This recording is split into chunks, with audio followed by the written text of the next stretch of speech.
Hello everyone, I am Reenu from Part English classes. Today let's study 6th chapter from Prose, Our Indian Music Stories and Anecdotes. It's written by R.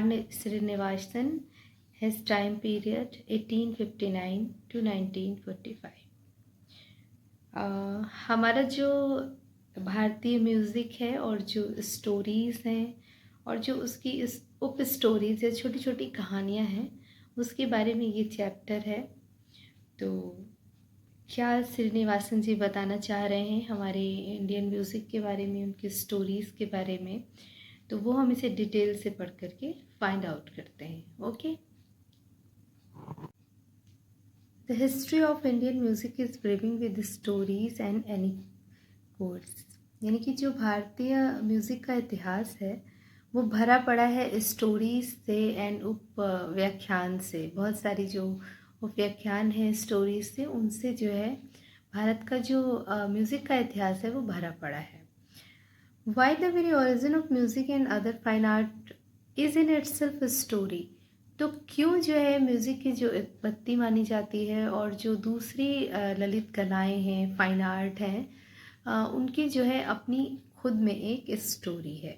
मतलब जो उनकी उत्पत्ति हुई और जो दूसरी arts हैं उनकी अपने आप में एक स्टोरी है। The creator Brahma made this universe, तो जो ब्रह्मा जी हैं, जो क्रिएटर हैं इस वर्ल्ड के, उन्होंने इस ब्रह्मांड को बनाया। He created a variety of wonderfully beautiful and enchanting thing, तो उन्होंने बहुत सारी आश्चर्यजनक, खूबसूरत और मनमोहक चीज़ें, इंचैंटिंग होता है मनमोहक चीज़ें बनाई। वैरायटी मतलब कई किस्में, बहुत किस्मों, अलग अलग किस्मों की बहुत खूबसूरत और बहुत ही मनमोहक, जो मन को मोह ले ऐसी चीज़ें बनाई। He created the majestic mountain range, the thundering waterfall and the giant forest tree, and also the nimble deer and the colorful peacock and the exist flower. Exist होता है अति सुंदर, और जो nimble होता है वो clever कह सकते हैं या active कह सकते हैं। जाइंट मतलब बहुत ही बड़ा, बहुत ही विशाल। तो कह रहे हैं कि जो ब्रह्मा जी हैं उन्होंने बनाया बहुत ही शानदार आलीशान पर्वत, जो पर्वतों के क्षेत्र बहुत बड़े बड़े, एंड द थंडरिंग, और जो गरजने वाले जो है उन्होंने वाटरफॉल बनाए। जाइंट होता है बहुत बड़ा, तो बहुत बड़ा उन्होंने बहुत बड़े बड़े जंगल, उसमें जंगलों में पेड़ बनाए, बहुत सारे ट्री, जो बहुत बड़े बड़े वन, और उसमें बहुत बड़े बड़े पेड़ बनाए। And also the nimble deer, और बहुत ही फुर्तीले डियर, हिरन जो है बनाए उन्होंने। बहुत खूबसूरत कलरफुल पिकॉक बनाए और बहुत खूबसूरत खूबसूरत फ्लावर्स बनाए उन्होंने। ब्रह्मा जी का ये जो क्रिएशन था वो बहुत ही खूबसूरत था। He filled his creation with beauty, charm, splendour, but he was sad, तो उन्होंने जो उनकी जो रचनाएं थी उसमें बहुत खूबसूरती थी, चार्म था, अट्रैक्शन था, बहुत ही शानदार, स्प्लेंडर, शानदार थी, लेकिन फिर भी ही वॉज सैड, वो बहुत दुखी थे। His concert Saraswati asked him the reason for his sadness. Concert उनकी वाइफ, सरस्वती जो उनकी वाइफ थी, उन्होंने पूछा कि मतलब वो क्यों दुखी हैं, उनके दुखी होने का रीज़न उन्होंने उनसे पूछा।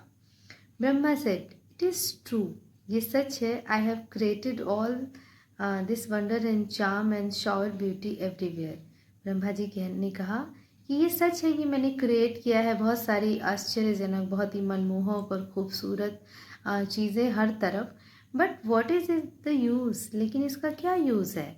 माई children the human soul, soul means आत्मा, सिंपली पास देम बाई, तो जो मेरे बच्चे हैं, जो ये संसार में मेरे बच्चे हैं, जब उनके पास से गुजरते हैं तो they don't seem to be sensitive to the beauty around, तो उनमें तो कोई सेंसिटिव वाला भाव नहीं आता उसकी ब्यूटी को देख करके कि वो बहुत ब्यूटी हो जाए उनके चारों, मतलब उनके अंदर कोई ऐसा सेंस आ जाए, कोई भावुक हो जाए उस ब्यूटी को देख करके जो उनके चारों तरफ हैं, जो मैंने बनाई है, वो तो बहुत ही सिंपली उनके पास से गुजर जाते हैं। It seem to have been wasted on them, ऐसा लगता है ये सब चीज़ें वेस्ट हैं। सीम मतलब दिखाई पड़ना, तो ऐसा दिखाई पड़ता है कि ये सब कुछ वेस्ट है उनके लिए। This creation seem to be purposeless, और ये जो मेरा क्रिएशन है ये बिल्कुल भी पर्पसलेस है, यानी कि उद्देश्यहीन है, इसका कोई पर्पस नहीं है, ये बिल्कुल बेकार है। Saraswati understood his feeling and told him. तो जो सरस्वती हैं, जो उनकी वाइफ हैं, वो समझ गई उनकी फीलिंग को और उन्होंने बताया उनको। Well let me do my share in the great work. तो उन्होंने कहा ठीक है, आपने तो अपना काम कर दिया, आपने सारी खूबसूरत चीज़ें क्रिएट कर दी, लेकिन अब मुझे भी मेरा काम करने दीजिए, जो मेरा अभी बाकी है काम उसमें वो मुझे करने दीजिए। You have created all this beauty and Splendor. आपने ये सारी चीज़ें बहुत ही खूबसूरत और बहुत ही शानदार बनाई हैं, लेकिन अब मेरा काम है वो मैं करूँगी। I shall create. हाँ, उन्होंने कहा कि I shall create our children to power to respond. तो उन्होंने कहा कि अब मैं क्रिएट करूँगी इन्हीं बच्चों में, मैं इनको वो पावर दूँगी जिससे कि वो रिस्पॉन्स कर पाएँ इन खूबसूरत चीज़ों को देख करके।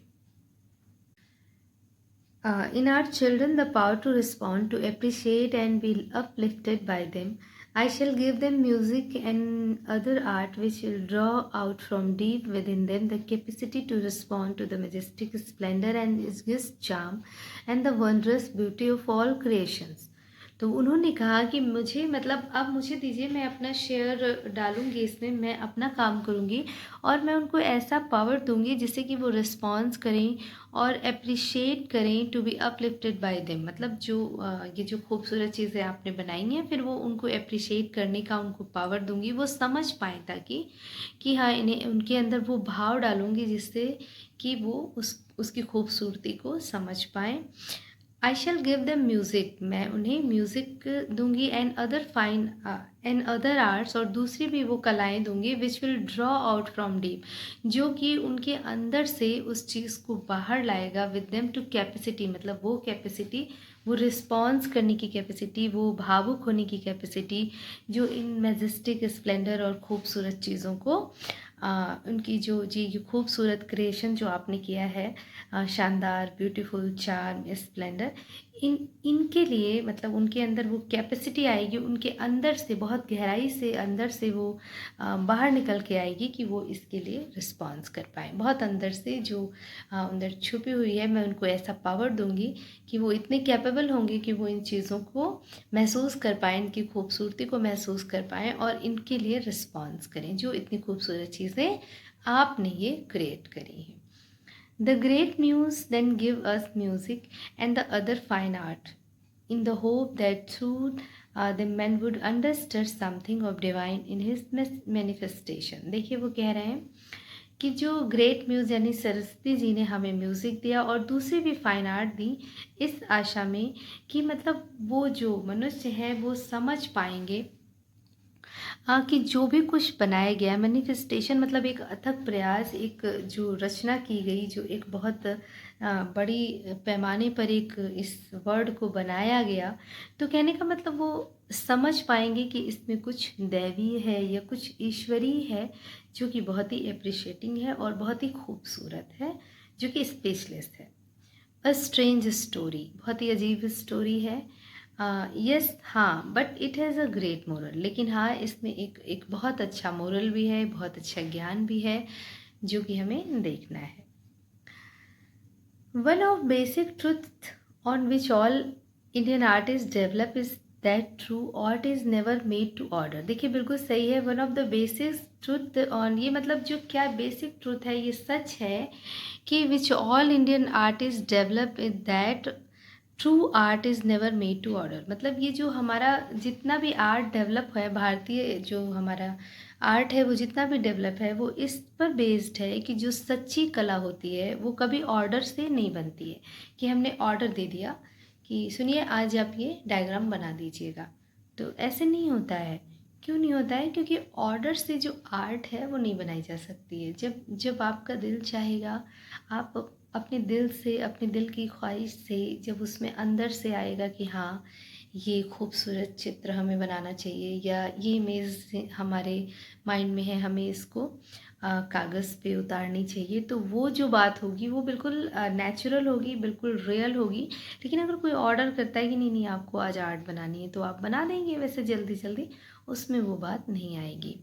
तो it comes as a result of irresistible inner earth. देखिए वो कह रहे हैं इनर अर्थ मतलब वो अंदर की जो प्रेरणा होती है। तो अगर हम बिना ऑर्डर के जो नेचुरल बनती है आर्ट, वो कहाँ उसका जो रिज़ल्ट आता है वो क्या होता है, वो अंतरात्मा से, अंदर से बिल्कुल आता है, जिसको कोई कहीं रोका नहीं जा सकता है। वो प्रेरणा होती है जो एक रिज़ल्ट के रूप में बाहर आती है। We hear a song of Tyagaraja and in thrilled, मतलब हम त्यागराजा का सॉन्ग सुनते हैं और रोमांच से भर जाते हैं। इन थ्रिल्ड मतलब रोमांच से भर जाते हैं।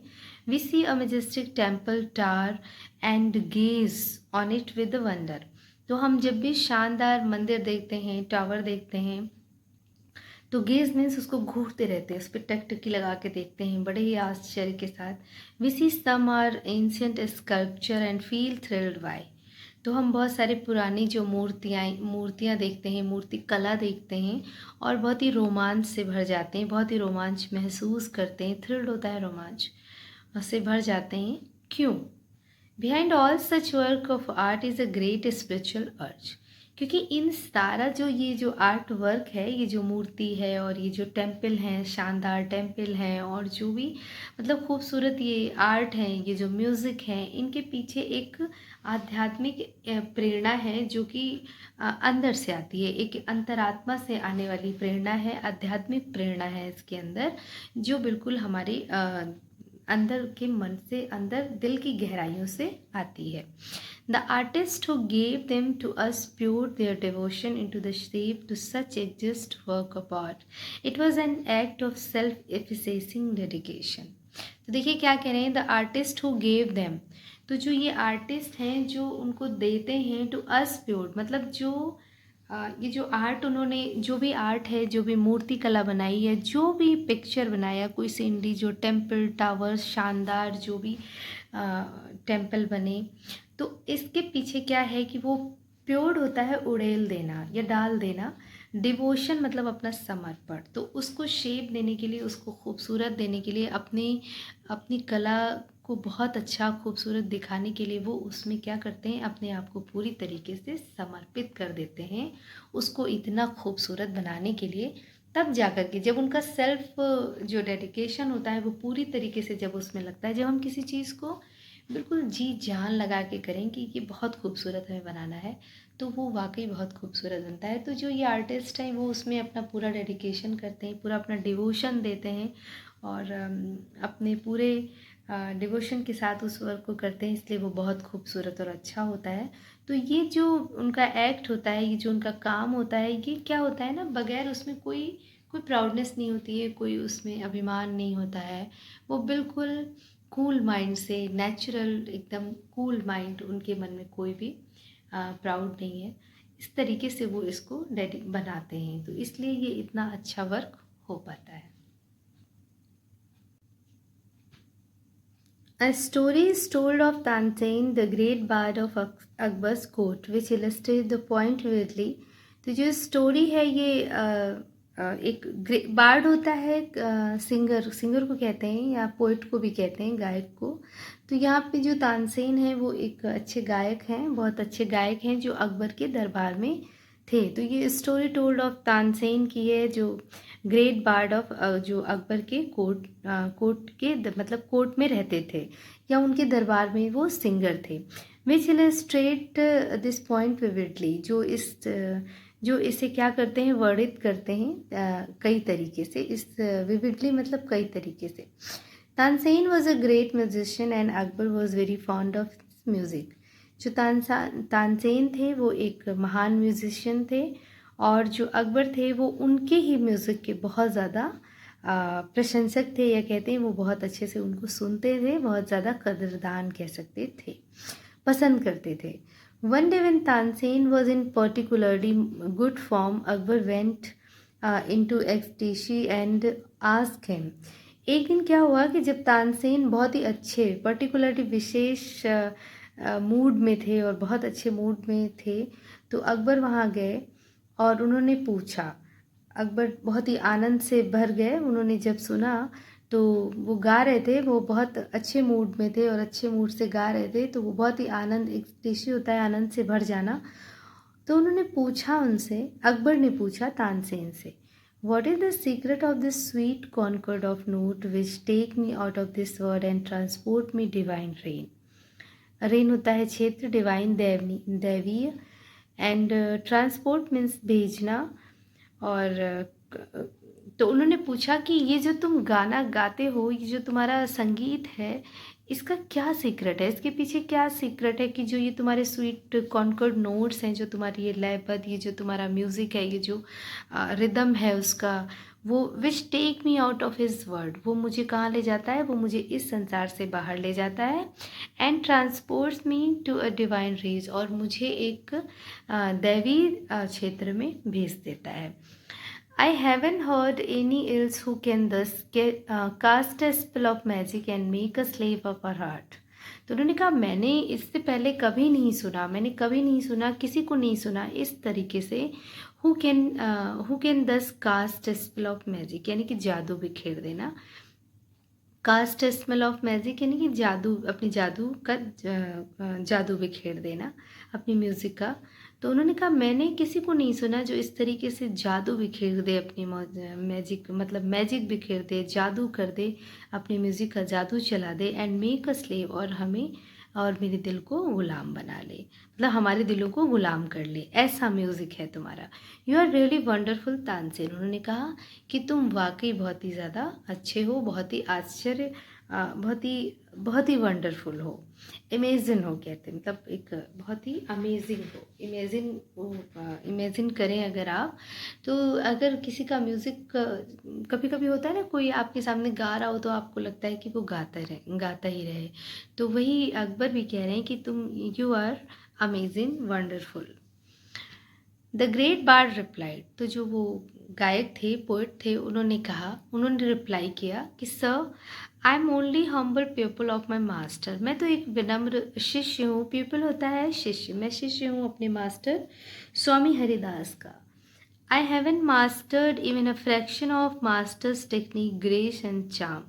उन्होंने कहा कि मैं तो अपने मास्टर, जो मेरे मास्टर हरिदास हैं, उनकी टेक्निक, उनका जो ग्रेस है, उनकी जो खूबसूरती है, उनका जो उनमें जो अट्रैक्शन है उनके म्यूज़िक में, मैं तो उसका एक अंश, एक भाग भी नहीं हूँ। मेरे अंदर कुछ भी नहीं है, मतलब अगर उनसे कंपेयर किया जाए मेरे मास्टर से, तो मेरा म्यूज़िक कुछ भी नहीं है उनके सामने। What am I beside him whose music is rhythmic, a flow of divine harmony, beauty and charm in sound? तो वो कह रहे हैं मैं क्या हूँ, मैं मतलब कुछ नहीं हूँ। beside him whose music, जिनका म्यूज़िक उनके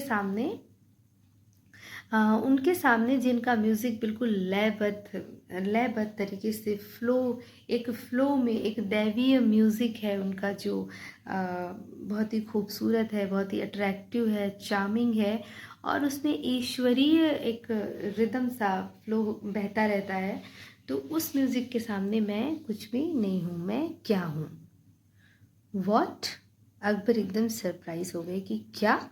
द एम्परर क्राइड, एम्परर ने कहा, मतलब वो एकदम सरप्राइज से चीखे, is there one who can sing better than you. उन्होंने कहा कि क्या कोई ऐसा भी है जो तुमसे बेहतर गा सकता है। Is your master such a great expert, क्या तुम्हारे मास्टर वाकई में कोई एक्सपर्ट है बहुत ज़्यादा। तो अकबर ने फिर रिप्लाई किया, मैं हूँ, मैं भी सिंगर हूँ, मैं भी बहुत अच्छा गाता हूँ, but a pygmy bye my master side, लेकिन अपने मास्टर के कंपेटिवली या उनके साइड से मैं बिल्कुल पिग्मी हूँ, मैं बहुत तुच्छ हूँ, मैं बहुत छोटा हूँ उनके सामने, मैं कुछ भी नहीं हूँ, सिर्फ तानसेन ने कहा। अकबर वॉज ग्रेटली इंट्रीग्यूड, वो मतलब बहुत ही जिज्ञासा से भर गए। ही वॉन्टेड टू हरिदास, वो हरिदास को फ़ौरन सुनना चाहते थे। अब जैसे उन्होंने इतना उनके बारे में सुन लिया तो वो सुनना चाहते थे। Emperor though he was, he couldn't get Hari to his court, but क्योंकि अकबर जो थे, वो भले ही राजा थे, लेकिन फिर भी वो हरिदास को अपने दरबार में नहीं ला पाए। So he and Tansen went to the Himalaya, where in his ashram dwelt the Swamis. Dwelt होता है निवास स्थान। तो फिर वो हिमालय गए, वो और तानसेन और अकबर हिमालय गए, जहाँ पे उनके स्वामी जी का आश्रम था। Tansen had already warned Akbar that Swami would sing only if he wanted to do. तो तानसेन ने पहले ही अकबर को वार्न कर दिया था कि देखिए उन्हें फोर्स वगैरह मत करिएगा, क्योंकि स्वामी जी तभी गाएंगे, स्वामी वर सिंग ओनली, वो तभी गाएंगे जब उनको गाना होगा या जब वो गाना चाहते हैं। Several days they stayed at आश्रम, तो कई दिन हो गए, सेवरल होता है कई दिन, कई दिनों तक वो वहाँ पे रुके, स्टे किया वहाँ आश्रम में, बट स्वामी डिडंट सिंग, लेकिन स्वामी जी ने नहीं गाया। Then one day Tansen sang one of the song taught by Swami and deliberately introduce a false note। तो एक दिन क्या हुआ, तानसेन ने जो गाना स्वामी हरिदास ने उनको सिखाया था, टॉट ये टीच की सेकेंड फॉर्म है, टॉट सिखाया था, उसको उन्होंने शुरू करा, उस जो जो उन्होंने उनको सिखाया था सॉन्ग, उनको उस सॉन्ग को उन्होंने बहुत गलत तरीके से, उसके नोट्स जो थे वो गलत गाने शुरू कर दिए और वो गाते रहे उसके गलत, मतलब उस गाने को उन्होंने गलत तरीके से गाना शुरू कर दिया। He had almost an electric effect on the saint. Saint होता है संत, संत महात्मा। तो ये जो उनका गलत, ये जो फॉल्स नोट गा रहे थे, गलत तरीके से गा रहे थे, उनके हुए सिखाए हुए गाने को तानसेन, तो ये लगभग जैसे इलेक्ट्रिक शॉक नहीं लग जाता है, वैसे ही सेंट पे असर हुआ, वो मतलब उनको शॉक लगा। He aesthetic nature received rude shock, मतलब उनका जो वो बहुत ही ज़्यादा एकदम से उनको शॉक सा लग गया, और उनका जो नेचर था मतलब वो बहुत ही ज़्यादा खफा होने वाला, एकदम से उन्होंने क्या किया, बिल्कुल शॉकिंग हो गए, एक इलेक्ट्रिक शॉक सा उनको लग गया। और देखिए उन्होंने क्या किया फिर। He turned to Tansen and rebuked him, saying, "What has happened to you, Tansen, that your people of mine should commit such a gross blunder?" Gross blunder मतलब बहुत भारी भूल। तो उन्होंने कहा कि वो एकदम से टर्न हुए और उन्होंने उनको डांटना शुरू कर दिया, उनको उल्टा सीधा बोलना शुरू करा, और उन्होंने कहा कि क्या हो गया है, व्हाट हैपन टू यू, तुम्हारे साथ क्या हो गया तानसेन, तुम मेरे शिष्य हो और इतनी बड़ी भूल कैसे कर सकते हो। He then started singing a piece correctly. The mood came upon him and enveloped him, and he forgot himself in the music which filled the earth and heaven. Akbar and Tansen forgot themselves in the sheer melody and charm of the music. अब देखिए क्या हुआ कि तब उन्होंने उस piece, जो वो फॉल्स नोट गा रहे थे, गलत गा रहे थे, उसको उन्होंने करेक्टली सही गाना शुरू किया, और उनका जो अब मूड में आ गए, और मूड में आ करके उन्होंने शुरू किया, और वो अपने आप को भूल गए। जो स्वामी हरिदास थे वो बिल्कुल उन्होंने कवर अप कर लिया अपने आप को, और वो बिल्कुल भूल गए म्यूज़िक, एक तरीके से उन्होंने म्यूज़िक उनके ऊपर हावी हो गया, और वो बिल्कुल भूल गए सब कुछ, म्यूज़िक में डूब गए। विच फिल्ड द अर्थ, जो जिसने कि क्या किया, पृथ्वी और स्वर्ग सब कुछ, मतलब हाँ, बहुत ही ज़्यादा क्या हो गया कि पृथ्वी से लेकर स्वर्ग तक बहुत ही मनमोहक सा हो गया उनके म्यूज़िक से। अकबर एंड तानसेन फॉरगेट, और जो अकबर और तानसेन वहाँ थे वो अपने आप को भूल बैठे उनके उस मेलोडियस, ब्यूटीफुल, खूबसूरत, अट्रैक्टिव म्यूज़िक में, वो लोग भी उसमें खो गए और सब कुछ भूल गए। It was a unique experience when the music stopped. तो ये एक बहुत अद्भुत अनुभव था जब म्यूज़िक रुका। Akbar turn to Tansen and said, Akbar Tansen के पास गए और बोले, उन्होंने कहा, you see you learn music from this saint and yet you seem to have miss the living charm of it all. तो वो उन्होंने कहा कि तुमने म्यूज़िक इनसे सीखा है, इन सेंट से सीखा है, फिर तुम्हारे अंदर वो चार्म मिसिंग क्यों है, जो मतलब इनका जो म्यूज़िक था, जो जीवंत लग रहा था, जिसने सब कुछ भुला दिया, तुम्हें भी मुझे भी, और वो खुद भी डूब गए जब वो गाते गाते। तो ये वाला चार्म तुम्हारे अंदर क्यों मिसिंग है। You seem to be but chaff beside this soul stirring music. तो मतलब जो तुम्हारा एक जो मतलब म्यूज़िक है वो बिल्कुल अजीब सा, बिल्कुल उसमें कोई भी रस नहीं है, कोई बिल्कुल भूसे जैसा है, वो बिल्कुल अच्छा नहीं है तुम्हारा म्यूज़िक इनके कंपेरेटिवली, इनके सामने। It is true sir. तो उन्होंने कहा, हाँ आप सही कह रहे हैं, ये सही है। Said Tansen, it is true that my music is wooden and lifeless. उन्होंने कहा, आप सही कह रहे हैं कि मेरा म्यूज़िक जो है बिल्कुल लकड़ी जैसा, बेकार सा, और बिल्कुल उसमें कोई भी जीवन जैसी बात नहीं है, कोई रस नहीं है, कोई चार्म नहीं है, कोई अट्रैक्शन नहीं है, कोई मेलोडी नहीं है। By side of living harmony and melody of my master, जितना कि मेलोडियस और एक जीवंत सा एक रस घोल देने वाला म्यूज़िक मेरे मास्टर का है। But then there is this difference, लेकिन जो ये डिफरेंस है, I sing to the emperor's bidding. उन्होंने कहा कि जो ये डिफरेंस है वो इसलिए है क्योंकि आई सिंग, मैं गाता हूँ अपने शासक जो मेरे राजा हैं उनकी बिडिंग, आज्ञा, मैं उनकी आज्ञा पे गाता हूँ। But my master sings to no man's bidding, लेकिन जो मेरे मास्टर हैं वो किसी की आज्ञा पे नहीं गाते हैं, किसी व्यक्ति की। मैंस, देखिए ये जो कॉमा लगा है मैंस, यानी इसका मतलब किसी मनुष्य की, तो किसी मनुष्य की आज्ञा से नहीं गाते हैं वो, but only when the prompting comes from his inner most self. लेकिन वो तब गाते हैं जब उनके अंदर से आता है एक प्रेरणा आती है कि हाँ उन्हें अब गाना है, उनके अंदर से कुछ ऐसा संगीत में ऐसा होता है, तब वो गाते हैं। जब उनकी अंतरात्मा कहती है, जब उनके अंदर से म्यूज़िक आता है, तब वो गाते हैं। That may call the differences, और यही है जो ये डिफरेंस बनाता है मेरे और उनके बीच में।